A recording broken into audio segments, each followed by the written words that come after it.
Hello, everyone. I'm Ellie from Nourishment Redacted, and welcome to Lioness Lifestyle Live. Yeah, it's Tuesday, and I am Christy from Meeting Wellness. We're so excited to meet with you on this Tuesday evening.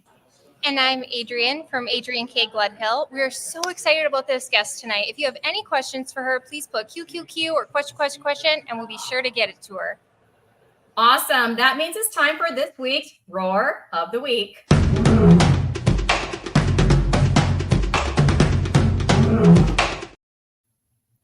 And here it is. We got to shout out Eric for sure because he did not forget to roar picanha at us last week. He was just a little bit late. So he says, I was late today, but roar, picanha, roar. So thanks so much, Eric, for being this week's Roar of the Week. If you want to be next week's Roar of the Week, leave us a comment after the live is over down below the video on any one of our channels. We will hunt through them and find us somebody to shout out next show.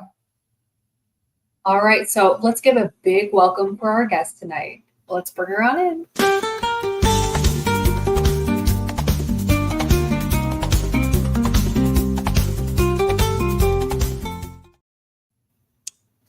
Hello, Linda. Welcome to our show. We're so happy to have you.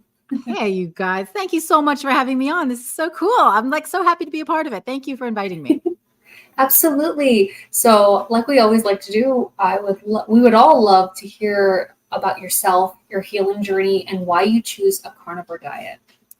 So for me, carnivore started way back in 2015.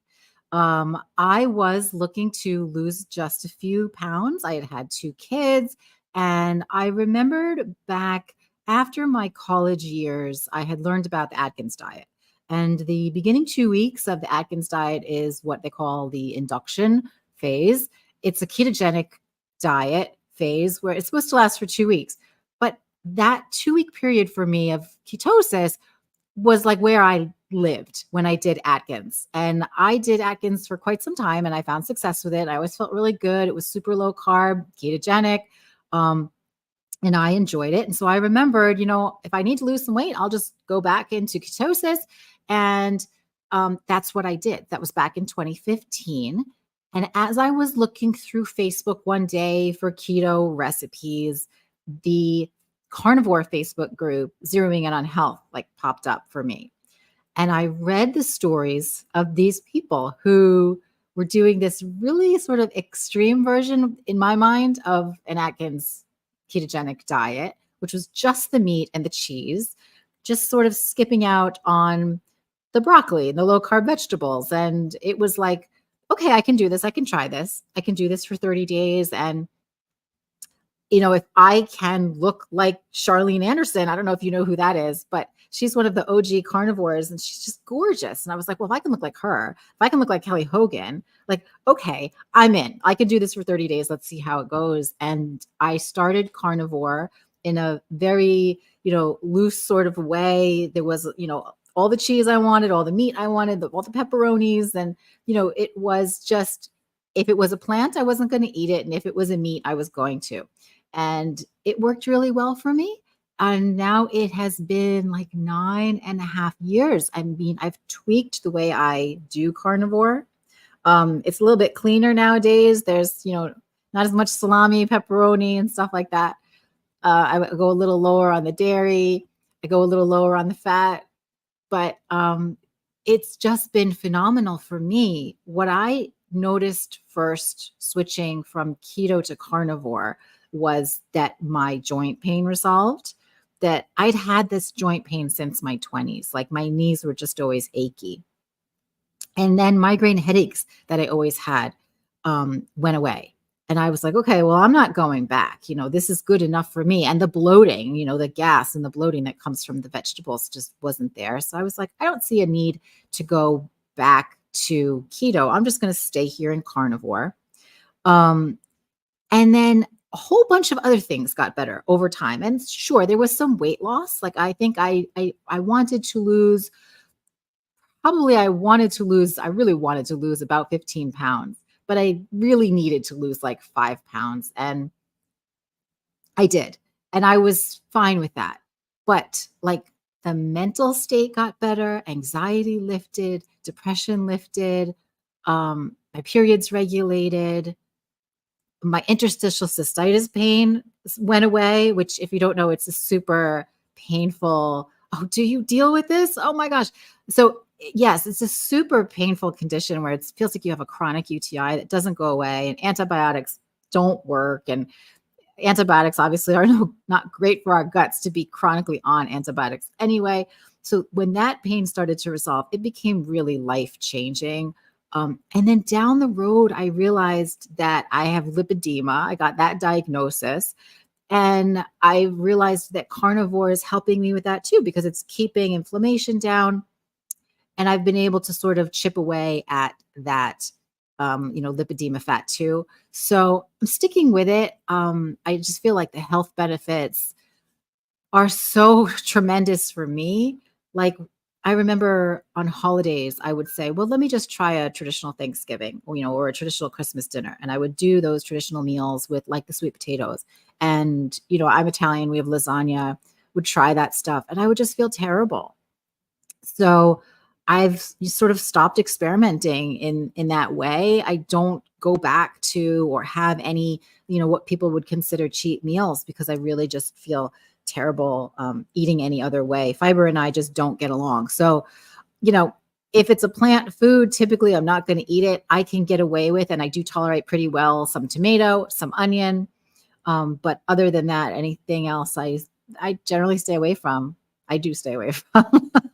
like plants and I are just not friends. So that's kind of my story. Obviously there's some details in there that, anybody has any questions, they can ask me, but that's my story. It's been 9.5 years and I'm not going back. Well, let's start digging into some of those details. So when I saw, that you kind of had the interstitial cystitis, I was like, I had that too. So I can tell you, I did have UTIs, which is why the diagnosis took so long, because I kind of had both. But then it was like, sometimes I'd have this UTI I thought was a UTI, and the antibiotic wouldn't work. And I was like, what's going on? So I would try different antibiotics. And it was terrible. And that was like all through my 20s. But yeah, since going carnivore, I could never eat. There was a bunch of foods I couldn't eat because it would inflame and flare up my bladder. And tell me if your story is similar, but the doctor's just kind of like, here's a list of foods you might want to avoid, just trial and error. We don't really know. There's they can put you on a low dose antibiotic and you can kind of be on that, but there's really not much else they can do. But yes, nobody ever said it's inflammation. Nobody said that kind of stuff to me, but I have not had a flare up at all. None, zero. Since I went, it's been a little over a year. And it's because it's so uncomfortable. If any of you have had a UTI, you know how uncomfortable that is. And to just feel that way almost all the time. And there's just no relief. So Linda, I didn't mean to steal the show here, but that's my little experience in a nutshell. Can you kind of tell us? That's exactly it. It's like a UTI and it is constant pain and there's no relief. Typically, if you've got a UTI and you go on antibiotics, you'll feel better within hours. That antibiotic will start to work and you'll feel better within hours. But with interstitial cystitis pain, it doesn't let up, and it's all day, all night. And that when you get what we call a flare, it can last for a week and a half, and it is debilitating. It is it's so hard for people to believe how much pain you're in. If you had to scale it from a 1 to 10, it is a 9. It is up there. It's a ridiculous amount of a burning pain. And it's my understanding now that a lot of that pain is coming from the oxalates that have sort of settled in the bladder area. And some of it is actually vulvar pain too. So it just sort of takes over the whole area. And it is you don't want to do anything. You can't do much. It hurts to sit. It hurts to lay down. Going anywhere is forget about it. And you sort of feel like you need to go to the bathroom all the time, but you don't. It's not that, but it's kind of that urgency feeling too.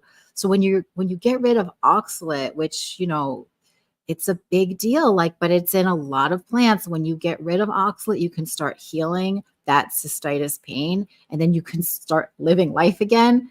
It's incredible. I never thought that I would be able to live without that pain because it had gone on for so many years.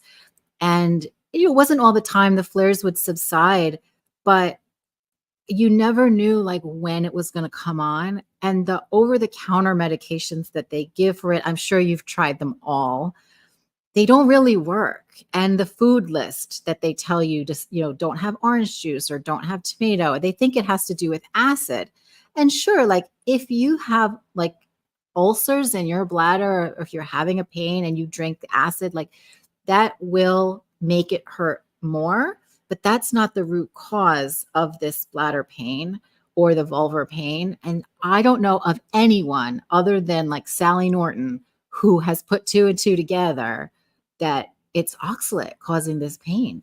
So I'm so happy to be rid of it. I mean, it lets me now do things just like a regular person, where it used to be like I wasn't like a regular person. It was like it depended on if I was in the middle of a flare or not, what I could do or how my vacation was going to go, and really just debilitating. So I'm so happy to be done with that. It's great. And I'm so happy to hear that you figured out that you're flare free with Carnivore and you're sticking with it. It's just so much better. Yeah, you were mentioning about oxalate dumping. I feel like this is like a really hot topic. It's kind of confusing. Can you explain what oxalate dumping is? What were your symptoms specifically? And can you give any tips for someone who might be going through this? Yeah. So there's oxalate pain and then there's oxalate dumping pain. From what I understand, it's like 2 different sort of phenomenon, right? So I think when you've got like an overload of oxalate in your system, you can get things like joint pain. It starts to feel like arthritis. And I think like things like gout and skin rashes, all sorts of things can be caused by overconsumption of oxalate. I mean, if you eat too much oxalate, you can actually die from oxalate toxicity. It's super toxic. But what happens when you completely eliminate oxalate from your diet, like if you were to go strict carnivore, just meat, salt, water, you've been on a high oxalate, maybe a vegan or a vegetarian diet, you start this process where your body says, okay, we're not getting any oxalate anymore. Let's just get rid of it all. And that can shove oxalate from where it's hidden. It can shove it into places that are like really painful and cause like flu-like symptoms for people and a lot of more joint pain and just malaise.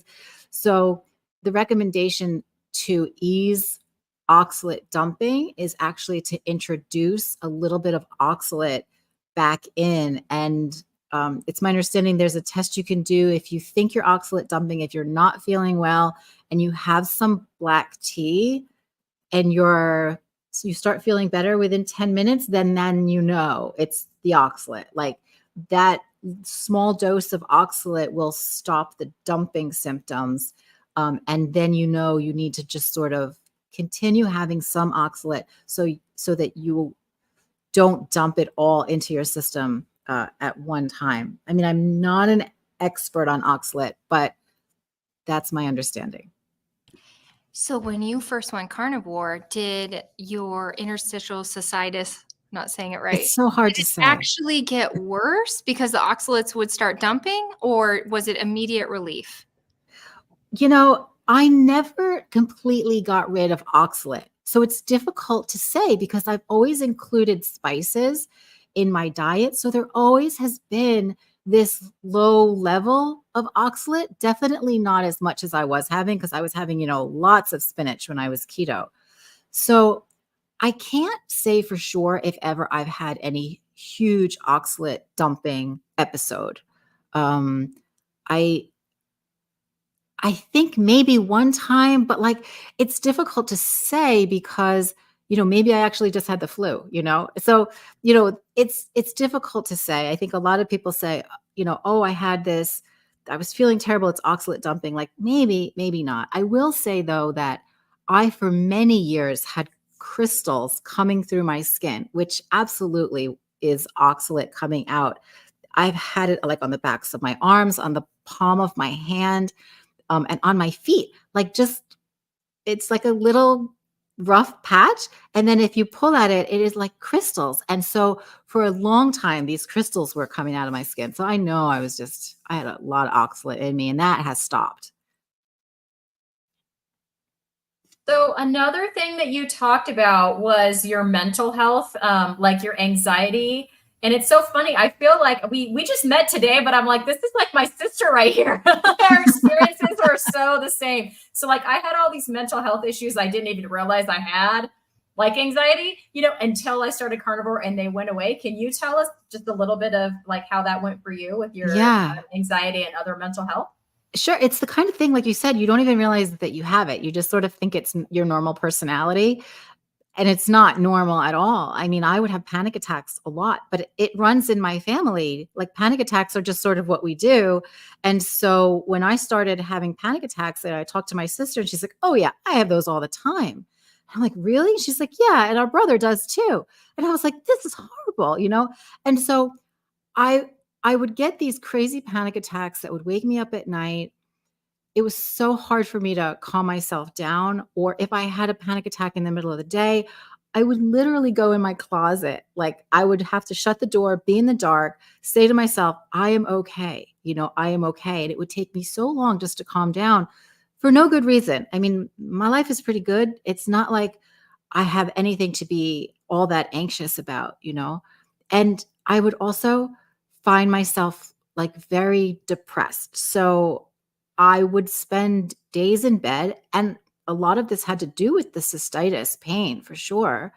But it's not normal to just feel like, what's the point all the time? When you're living life and you've got kids and husband, and you're like, yeah, it's fine, whatever. That's not normal. Like to not be able to get excited about stuff is not normal. So I was dealing with that a lot. I would do things like, I love ballroom dancing. That's my sport. That's my hobby. I love it so much. And I was canceling dance lessons just consistently. I would wake up and I'd say, no, I don't feel like going. I just didn't feel like going. And I would lose the money on the lesson and everything. But the depression sort of like had me. And now I don't cancel any lessons. Like it's been years since I've canceled a lesson. Like you would have to tie me to the radiator to make me cancel a lesson. Like I am there. So it's life-changing in so many ways to not be dealing with anxiety and depression. You know, it's it's just so worth it. Like when people say, how can you stay carnivore? Aren't you bored, or don't you find it restrictive? And I'm like, no, not at all. There's just no way that I would want to go back to being that anxious, that depressed, like that, like paranoid at times too. Like, there's no way I would want to go back to that. Like, panic attacks are terrible. So, eating meat all the time is pretty great. That is not anything close to terrible. So, now I'm sticking with this forever. Like, I'm pretty good here. Yeah, I relate with that so much. I also suffered with panic attacks and depression to the point where I would start disassociating. And it was this like super dark point in my life where I didn't drive, I didn't brush my teeth, I didn't shower. And so it's like, it's so awful that it like sucks the life out of you to the point where you don't do the things you love. You don't surround yourself with people you love. And this plagues so many people, especially in our country. And it's like, I completely agree with you. It's like, yeah, if I have to eat meat for the rest of my life to make sure that I don't go back to that, it's worth it. And it's so funny because there's so many people who choose what they can consider to be convenient. It's like, oh, it's convenient to eat all of these different types of food. It's comfortable to be able to just, eat whatever you want. But then you look at the other side of the coin and it's just like horrible, horrible, like living conditions. And so, did you ever have any kind of issues with eating, or do you feel like you were kind of balanced the whole way through? You did mention you did keto and obviously you did Atkins. So, is that something you just did for weight loss? I was kind of curious about your background before you started. Yeah, I don't think I've ever had any kind of disordered eating, and I've never had a real problem with weight. So I've never been terribly overweight, although I did gain a ridiculous amount of weight in pregnancy, way more than would be normal. I just swelled up. Um, that was wild. But I've generally been able to be one of those people that can eat a lot and stay, well, in my, I would say in my 20s and 30s, I could eat a lot and sort of stay at a pretty good weight. Things kind of changed with pregnancy for me, and my legs kind of blew up like a lot. And that is just one of the things that happens with lipedema. It sort of shows itself at puberty and in pregnancy. And so my bottom half kind of got very heavy.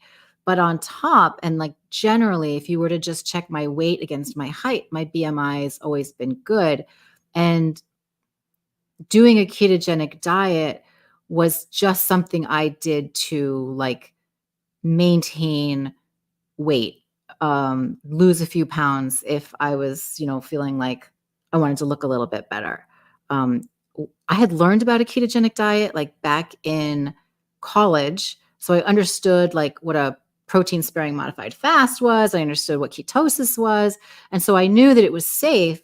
But for me, it really was just, for weight loss. But reading all about, Atkins, I also understood that it was, good for your health. So it was something that I utilized. Now, over the years after pregnancy, I did all sorts of crazy things to try and drop that baby weight, like Hollywood juice drink. Do you guys know this like orange drink? It's like a Hollywood juice concentrate. And then you ever know, two nods and one shaking head. You like combine it with water and it makes like a 500 calorie drink or something that you're supposed to drink throughout the day. And you do that for 2 days. And so you're having just 500 calories, or maybe it's 400 calories of straight up juice. That's it. Like there's nothing good in there for you. There's no protein. There's no nutrition. I think it's mostly carrot juice in there. I can taste it now. I joined LA Weight Loss for a few days and they sold me a bunch of bars that were just loaded with fiber and sugar. And I was like, this is not for me. And I asked for a refund. This is crazy. So it was going to be keto. Like I was like, I've just got to just go back to keto. But it was difficult it has been more difficult for me than I think some people to lose the weight in the legs that I have been trying to lose. So this is still an ongoing struggle for me. My weight is fine. It's well within range, but there's this disproportion that's improved recently. But it's always a little strange to see, if you looked at my legs and then you looked at my upper body, you'd be like, those two don't match. And they really don't match. But I'm working on it and slowly chipping away at it. Like lipedema is just such a crazy, wild thing. And so that's something I'm working on with like a higher protein approach to carnivore to try and not necessarily lose weight, but just to get a better composition in my legs. We do have someone here asking, is there anything besides diet that we can do for lipedema? Oh, yeah. I mean, so listen, first off, I'll say that the only approved solution cure for lipedema is liposuction. And for me, that's just going to be at the back of the table. I think that if you do that, that's fine. It does work. And for a lot of people, it relieves pain, pressure. It can be amazing. For me, I'm not a huge fan of surgery. So I'm leaving that for, the end of the line. That will be like sort of my last resort. What I'm doing now are sort of all the conservative measures. Actually, I just got a trampoline delivered to the house, if you can believe it. I've got one of these little rebounders, which are supposed to be really good for your lymphatics and moving fluid, which tends to accumulate with lipedema. So rebounding is something that people can do. I haven't started that yet. What I have done and what's helped me the most, other than the diet, other than prioritizing protein, and we should talk more about that because that really has been the thing that helped the most. But like she wanted to know other than the diet. So other than the diet, cold therapy has helped me a ton. So I'll do these like ice bath plunges, and I just recently got a chiller so that I can chill the water in my tub and do cold baths. Red light therapy has also been helpful, but another two big things were so surprising to me, but grounding in the morning and getting morning sun and making sure I go to sleep on time have been huge. Like they've just been huge for inflammation. And I don't know exactly how grounding helps so much, but it really does. It somehow sheds inflammation. And so the days where if I miss going outside and I don't do my grounding tree, I have this tree off my balcony that I touch every morning and I look at the sun. If I don't do that, I feel more inflamed throughout the day. So that's very helpful for lipedema. Dry brushing can be very helpful, and just keeping that lymphatic fluid from being stagnant. So a lot of times the pressure from the leaky valves, chronic venous insufficiency often comes alongside lipedema. So the leaky valves in the vein cause this stagnation of lymphatic fluid, and moving that fluid can be very helpful to mitigate symptoms. But really, it's just about symptom management for the most part for lipedema. Other than the liposuction, there's no sure way to reduce that fat, because with lipedema, it's not a calories in, calories out problem. It's like you cannot reduce that fat with exercise or with diet, is what they say. I am slowly and very intently trying to prove that wrong.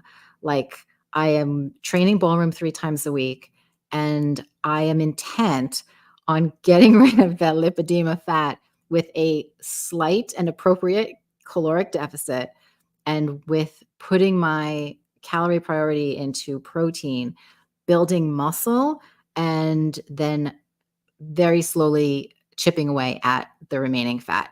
And we'll see how it goes. I'm 2 years into this high protein thing.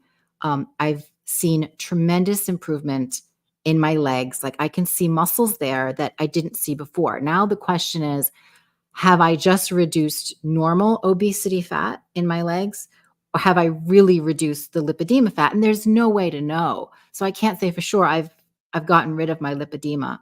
I can say that my bruising is less, my swelling is less, and the sensitivity to touch is also now less. So that's huge. Like, I can go get a pedicure and a leg massage, and it doesn't feel like I want to punch the lady in the throat, like, I'm okay with that now. Or I can get a massage on my legs, whereas it used to be that like, don't touch my legs. Like, cat across the lap, it was excruciating. Like, I would want to take that cat and throw it across the room.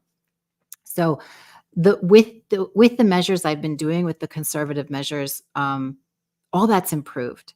So I'm pretty happy, and I do feel like I don't know how far I can go, and I'll never have legs like a model. I mean, maybe, I don't know, never say never, right? I'm keeping a positive outlook, which is another thing that you need to do for lipedema. Absolutely. Like, you have to believe that you can get rid of it. And I probably should have said this first, because it's so important. I have gone through these periods where I've spiraled down, and I've said, there's nothing I can do about this. It's just going to get worse. I'm going to end up in a wheelchair. I'm going to end up like these stage 3 pictures. I'm going to have to stop dancing. Like, it's just going to keep growing. And that's what the doctors will tell you. It's progressive, and you can manage symptoms, but it's just going to keep growing, and the diet's not going to change anything. And so if I start spiraling, and if I start thinking that way, it'll get worse, and the legs will feel heavier, and the symptoms will come on stronger. But when I truly believe, like, I'm fine, I feel great, I'm going to chip away at this, I've got nothing but time, and I know what to do, and I'm going to stay the course, I'm going to keep prioritizing protein, I'm going to go to my dance lessons, things really do get better. So I'm just going to keep up with it. So I absolutely want to hear more specifics about prioritized protein and how you do that. So put that thought on hold for 1 second, because we have a couple questions. I just want to, because people they were wondering if you had tried some things. So Lady Fritzeder wants to know, hi, Linda, have you looked at vibration plates? I have not. That's something I've never explored. I've seen people use them and they love them. They swear by them. It's supposed to be very good for lymphatics. I don't know how I would do. I'm not great with like shaking. I feel like there's a lot back there that would jiggle around. And so I don't know. Vibration plate to me seems like a lot of jiggling. I don't know how comfortable I am with that. Like running with lipedema, I'm sure that this person knows it's uncomfortable because it's a lot of stuff is moving back there. So I don't know if I would try a vibration plate. I should try it, but I haven't. Oh. Okay, and then there's one more. Jenny wants to know, have you tried fascia blasting? I know you mentioned dry brushing, but I think fascia blasting is a little different. Yes, I have tried fascia blasting and I have bruised myself from it. There's definitely something to it. You can break up the fascial adhesions if you're consistent with it. I do believe the people who say that they've had success with it. And gua sha is another thing I probably should have mentioned, where you can take a large gua sha and you can sort of scrape.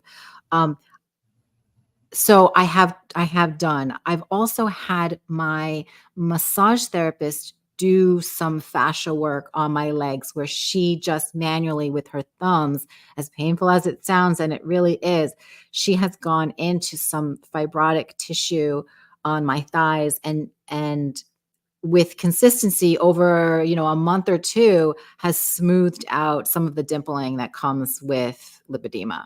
So that's like another form of fascia blasting that might be better. Some of those tools can be really damaging if you have no self-control. Okay, so if you could please tell us, what does it look like when you're prioritizing protein? Like, what if you have ratios, or can you just tell us, like, what does a plate of food look like? Because I hear that phrase a lot, like prioritize protein, but like, what does that mean for you, and how does that work with your lipedema? Sure. So I think there's this misconception, like a lot of people do carnivore and they say, well, you've got to have, 70% of your calories from fat, and we prioritize fat here. Or you've got to have 80% of your calories from fat because we prioritize fat. Fat is an energy source. Everybody needs fat. We prioritize it. And then when people start talking about prioritizing protein, I think they think that means you should get 70% of your calories from protein or 80% of your calories from protein, which would be insane. So prioritizing protein as a macro for me is more like getting at least 40% of your calories from protein. I like to get 40, 45% of my calories from protein. But mainly what I do is not go by the macro percentage, but I more go by the grams of protein that I'm trying to hit. And I've sorted out for myself my grams of protein that I'm comfortable with by doing, like, I did a 10-week experiment where I did 50% of my calories from protein, and I was just like hungry all the time. It wasn't working out. I went down to 60%, and I noted the amount of grams of protein that was, where I started to feel satisfied. Um, I started tracking sort of after the fact, where I would eat, I would write it down. I would eat, I would write it down. And at the end of the day, I would say, okay, I'm full. I'm definitely done. How many grams of protein did I have? And it was always around 180 or 190 grams of protein. And so for me, it's that gram amount that now I prioritize. And I make sure that I get that. And I know that if I'm hungry, if I haven't eaten enough, I'm going to go towards higher protein foods where I know that I'm going to get in more grams of protein and a moderate amount of fat. So I'm still getting in like 90 grams of fat a day and about 180, 190 grams of protein a day if I'm doing somewhere around, 1,600, 1,700 calories, which is a slight deficit for me. I'm a small person. So to me, that plate looks like any kind of red meat other than, say, like fatty ribs, oxtail, or like a spinalis and the big chunk of fat on a ribeye. Those are the super fatty cuts. So any kind of like beef belly or well, I should just say like beef belly. Those are the really fatty ones. And I mean, like the point of a brisket is really fatty. So there are some cuts that I try to stay away from, because I know if I eat those cuts and I'm not measuring, I'm probably going to go over on energy, and I'm going to be low on protein, and I'm still going to be hungry, because I don't find satiety in fat. And this will vary from person to person. Some people need to hit a protein threshold to find satiety. Other people need to hit a fat threshold to find satiety. And neither of those is right or wrong. It's just some people do better with more protein and some people do better with more fat. And I've sort of worked this out for myself. So my meals are like any cut of red meat, or, chicken thighs. I do a lot of flat iron steaks. I do a lot of ground sirloin. And what other steaks? Like New York strips, any kind of T-bone steak. Obviously, tenderloin is pretty lean, but you can be eating chuck roast all day, every day, and you're still prioritizing protein. It's just when you're very determined to add fat to your meat, that's when things go high fat carnivore. So for the most part, red meat isn't as fatty as people think. Like if you're doing short ribs constantly, or if you're doing ribeyes constantly and eating the whole tail, or if you're adding suet, it's high fat. But all the other cuts in the supermarket, they're generally pretty lean. And the rest of, like, anybody who talks about diet would say those are high fat. You've got to stay away from red meat because it's so fatty. So for us carnivores, we think it's so lean. Everybody else thinks it's super fatty, but really it's a great, almost like 60% of calories from fat is pretty typical for any regular cut of steak that you would get in a restaurant. It's just adding the butter is something I don't do anymore. Having suet on the side, I don't do that anymore. And I don't eat like a pound of pork belly for lunch, because that's like 90% of the calories of that are coming from fat. And it's so easy to overeat. So my meals are, I think pretty typical to what a lot of carnivores are doing. I'm just not adding the extra sticks of butter. No, that makes complete sense. And it seems, obviously you've been doing this for like 9.5 years, almost a decade, and we all can learn so much from you. Thank you for sharing that. We do have a question. Before I say that, I do have to address this because it's just so sweet.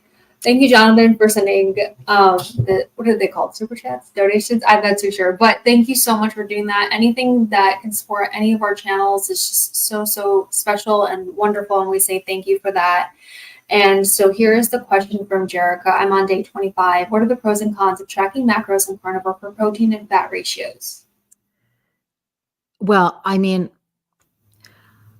the pros of tracking are that you get an absolute record of what you're doing so that you can then take the steps to modify it if it's not working. Or you can see what you're doing, and then you can more consistently stay the plan, right? So if you're tracking and you're doing something that works, you keep tracking and you say, yeah, I'm going to stay on this plan, see that it's working and it's still working, and I'm going to stick with it. The cons of tracking is simply just the inconvenience. I mean, if you are somebody who's obsessive about diet, or you've had a history of eating disorder, restrictive eating, I don't recommend tracking for those people because it can trigger like disordered eating behaviors to be tracking your food with people who tend to want to limit their food. So if you've ever had, like binge eating disorder, or if you've ever had anorexia, bulimia, tracking can sort of like be triggering. So at that point, I think you would want to just find a cut of meat that sort of works for the macros that you're looking for, and stick with that and figure out, how much of that meat you actually need for the day, and then do that for a while. And if you aren't getting results, change that for a while. But sticking with something very simple that you can remember, like, okay, I have this for breakfast, this for lunch, and this for dinner. And you don't have to be writing stuff down all day. You just know that at the end of the day, with those meals, you know where you're going to land. That can be really helpful. But I think it's definitely helpful for people to at some point do some tracking, because some people have no idea how much fat they're eating. They hear a number like, you should be eating 2 pounds of meat. And they're just like, all right, I'm going to get 2 pounds of meat. That can vary so wildly in terms of energy intake and protein intake. Like I said, if you're eating 2 pounds of pork belly and you are, 5'2", 60-year-old woman, like, you're going to be way over on energy needs. Like that 2 pounds of meat is not going to do you any favors. But if you, on the other hand, if you're having 2 pounds of chicken breast or 2 pounds of tenderloin, you're going to be way under on fat, and you're going to be really cranky, and you're probably going to be under on calories. So it's like, you've got to know what foods contain and look at a calculator like MyFitnessPal or Carb Manager or something, just so you get an idea of what you're really taking in to find out if it's appropriate. I love this. We are getting so many questions for you. One person asked, do any of us have a Diet Coke habit? It's been the hardest thing. And I would like to add, do you use sweeteners?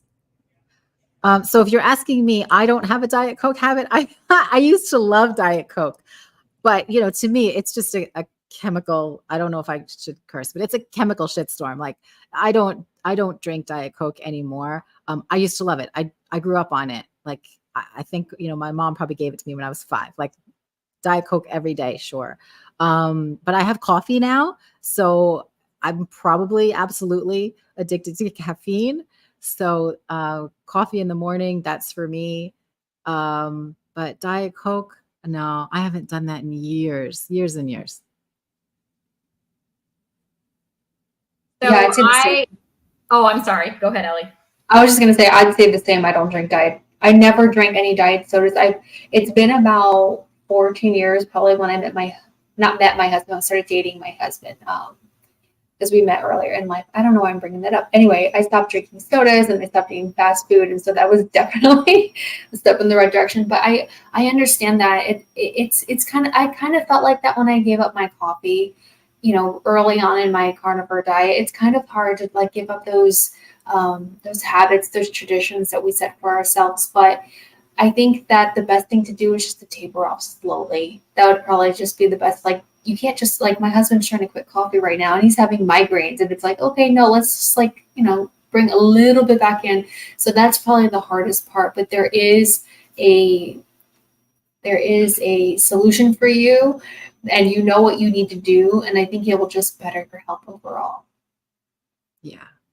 And to answer the question about sweeteners, I do still include sweeteners. I do have stevia in the protein powder that I have every morning. So stevia is part of what I do, but I don't do any of the other sweeteners. I agree with what Ellie said, and I'm in the tapering off process. I used to drink so much Coke Zero, you guys, and Diet Dr. Pepper, like so much. And I haven't 100% given it up, but there's days where I don't have any. I never thought that was possible. So I'm still working on it, but I think tapering off, it's just a little easier on the psyche. But eventually it will be gone. But it's just taking some time to let that go. But so that's my answer. How about you, Adrian? Diet soda for you? Not a big diet soda person. I used to drink Mountain Dew, and then I was like, I don't know why my shoulders are so itchy all the time. My shoulders would just itch and itch and itch. And I gave up the diet Mountain Dew, and the shoulder itch is gone. So that's really, really creepy. Wow. And so when I was on vacation a couple times, I tried some Diet Coke, because that's usually all they ever have is diet. And it does taste chemically to me now. But I have had some sweetener. Is it helping me get to my goals? No. So Okay, yeah, go ahead. I was just going to point out, so Jonathan left us a second super chat. Thank you so much, Jonathan. Talking about when we were going back to when we were talking about tracking. So like what's measured can be managed. Trackers always do best. So that's Jonathan's opinion on that. Thank you so much, Jonathan. I appreciate that. I know that I go in and out of tracking because I do tend to get obsessive. Like, and it's like, okay, I got to let this go for a little bit. And then I'll come back to it. Because it does help me, exactly what Linda said. Like her answer was fabulous. So rewind and watch her answer again. Just exactly what she said is the reason why I do it. This is kind of a fun question. So Manuel would like to know if you ever eaten Wagyu A5. And I will say, I was at a restaurant in Las Vegas a month ago that had it, and I should have just sprung for it. But I did. It was like, it's so expensive. And I told my husband, you have to take me back because I got a ribeye, and then I was like, I should have just gotten the Wagyu. It was like they had there's like this trophy thing that proves that it's really Wagyu A5 and all that, and they had it there, and I got to go back and just do it. How about you, ladies? Amazing. Has anyone ever tried it? No, I've only had American Wagyu, and I don't think that that's what this guy is talking about. No, it isn't. It isn't. I mean, this is Lioness lifestyle, and we're Pecan your pride, so this is Pecan your country. So definitely that's a fun question. Thanks for asking. Well, is there Wagyu picanha? There is Wagyu picanha, and one of these days I'm going to be ordering one, but it's not Wagyu A5. I'm pretty sure. I can't wait for my Christmas card from you, Christy. Well, all this picanha talk, we have to ask. So, Linda, have you ever tried picanha? Do you know what picanha is, and have you tried picanha? Yes, of course. Favorite. I mean, picanha is delicious. I actually have a video post about rotisserie picanha that I did on my grill. It's just fantastic. I love it. I mean, going to the Brazilian steakhouses and getting the picanha is like the best. It's a fantastic cut. And just so you know, it's a protein heavy cut. So very much like a strip steak. Yeah. I'm drooling just thinking about it. I should eat more.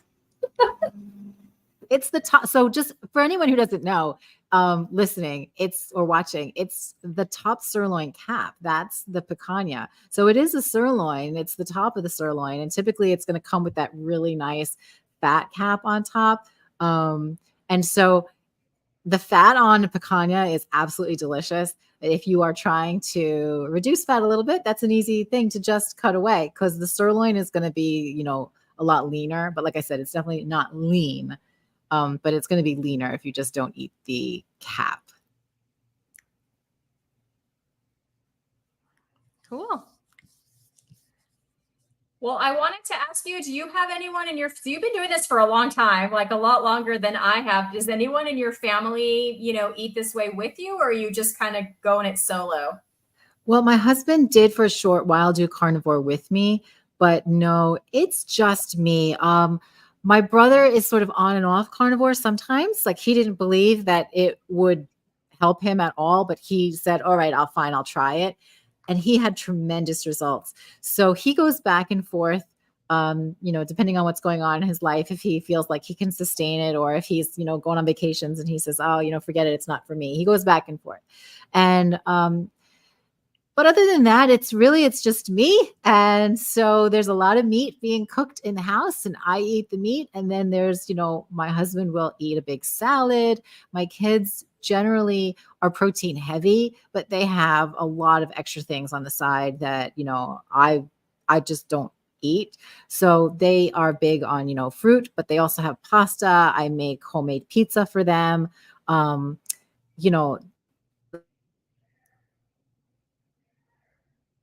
A lot of salad. We've got that vegetable drawer that like everybody has where you buy all the vegetables and then 2 weeks later you throw them away. We have that in our house. So and I wish it would go away, but they seem to all be doing just fine. So at this point, I just make sure that the kids prioritize protein and they understand how important it is. And my son is adorable. He asks me all the time, like, how many grams of protein are in this hamburger? And he's 11. So he's very excited to one day work out with his dad and like get really strong. And he wants to make sure he eats enough protein. Like, it's great. I love it. That's my boys too. It's awesome. That's awesome. My son, he's 2 years old, and he's been saying, meat, meat. And so I had to add it to my latest video. I added it to my intro because it's like, I made him record it. I was like, say it again. Because it was just like, now he's just saying it all the time because it's funny. But definitely having more meat in the house, people will crave it because that's what we need. I would love to shout out your channel. Can we do that? That'd be great. Thank you. Yeah. So my YouTube channel is The Carnitarian Life, and my Instagram is The Carnitarian. So that's where you can find me. And generally I'll put out a video on YouTube like once a week.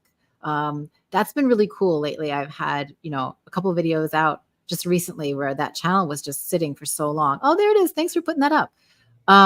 The channel was just sitting for so long, and now I'm trying really consistently to get out some videos. So I would appreciate anybody checking that out, checking out the videos there, leaving comments, subscribing, please. That would be awesome. And you also have a spice company. Oh, yes. So this is fun. So this is the Carnitarian Presents. This is my spice line. And what I do there is I hand blend. Oh, that's awesome. I hand blend these spice mixes, and really what they are is meant to help create meals, like family-sized meals. So one packet of, say, the chili blend or the meatball blend takes care of the seasoning for 2 pounds of meat. And so you can make this really large pot of chili. There's an original bold, which is like a spicy version. And then there's this mild and savory, which is like a really mellow version for people who don't like spicy food. And it makes the most delicious, thick, rich chili. There's gelatin added, which is like grass-fed, grass-finished beef gelatin from U.S. ranchers in there. And the addition of gelatin is what makes it so thick. And with these spice blends, like most of the time, if you're getting a blend of spices meant for chili, you're going to find a thickener in there that is absolutely not carnivore. Like it's going to be cornstarch or cornmeal or something in there to make that chili thick. They don't put gelatin in, but gelatin works great and it's carnivore. So for the chili blend, it's like can of tomato paste. It's totally optional, and some water and the spice packet and your beef, and you're good to go. The meatball blend is very similar. It's, the packet of spice, 2 pounds of meat, a couple of eggs, some Romano cheese, and it makes the most delicious Italian meatballs you'll ever have. Later this week, there's going to be a new product introduction. I'm really excited about it. It's the taco blend. So not a lot of people know about this yet, but the taco blend is coming out in a hot and mild version. So it's like a classic throwback taco meat. It's absolutely delicious. I've been having it here, and I've just blended up some tonight actually to get that onto the website soon. So if you all would check out that, it is at thecarnitarianlife.com is where it will link to the shop for the Carnitarian Presents. That's awesome. Thank you. Is it time for the wheel? Yeah, we're going to spin our meaty wheel here. And I had it already, and then I realized my microphone was still muted. I had to go back. So hold on. I'm going to get it ready here. But this is our meaty wheel, Linda, and we are going to spin for you a random question that we would love for you to answer. So here we go.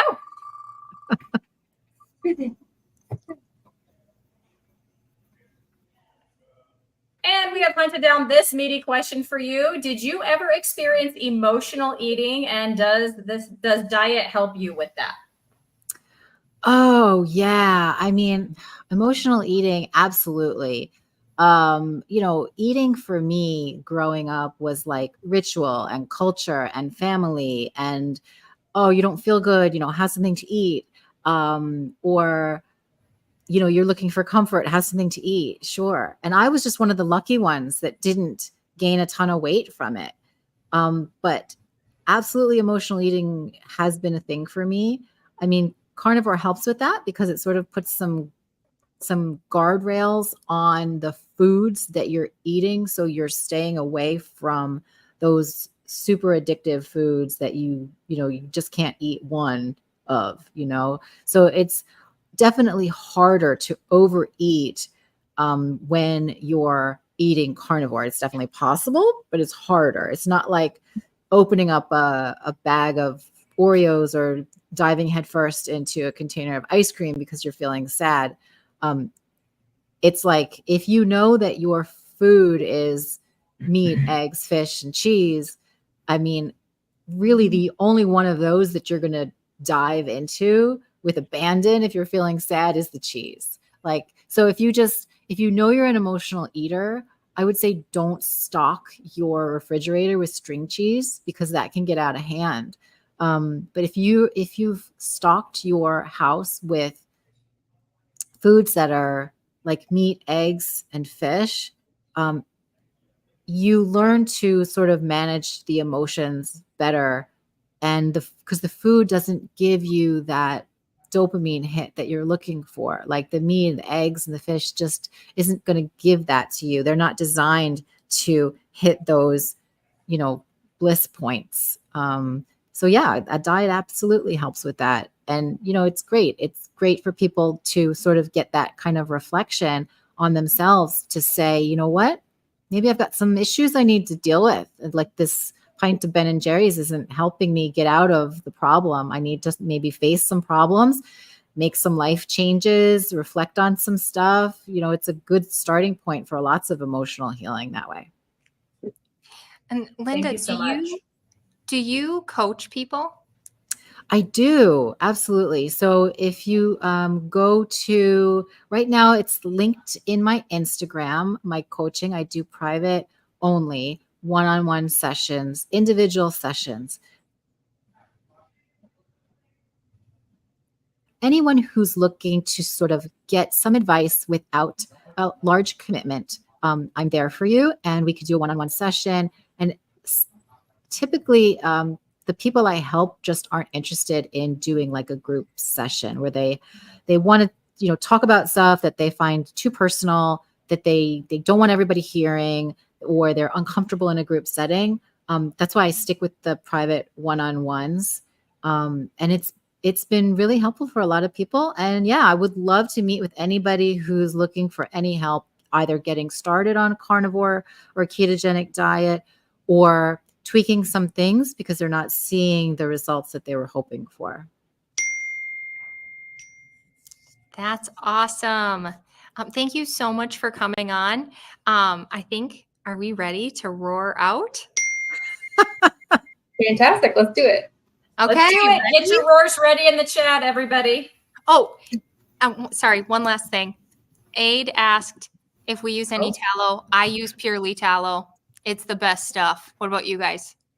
I use Laura Russell's on russellbrands.com, and that's brands with a Z. And yeah, she sells tallow products, and I use that. They're great. Anybody else? I use Fancy Farm skincare, which I love, which I've used since the very beginning. They came out, I don't know, it was 4 years ago or something. It was the first tallow cream, and they were carnivores, and I was like all about it. And I've been using all the Fancy Farm things for years. I love it. They're awesome. I don't want to say they're the best because I know Simply Tallow is great too, but they're the best for me. That's awesome. I have no affiliation with any company. I don't even remember what mine is called. So yes, that's what the a answer. well-rounded fan we have. But go to Purely Tallow. I'm just kidding. Okay, awesome. Well, thank you everybody for coming, and let's 3, 2, 1. Roar! Yes, get your roars in the chat so we can put them on the screen, everybody. That's my pig. Oh, I felt like it was the right time to do it. There we go. Oh, we got a lot of roars. Oh yeah, Get bring those them up. roars up there. Go, Adrian. Yes, Roar Pixel Roar. She's down here by my feet. Where did she go? I don't know. She came and she went. There she is. She's over there. All right, go grab her. All right, everybody. Well, thank you so much for watching. We love you all. We hope to see you back next Tuesday when we will have another fantastic guest to talk to. We'll see you guys later. Bye. Bye.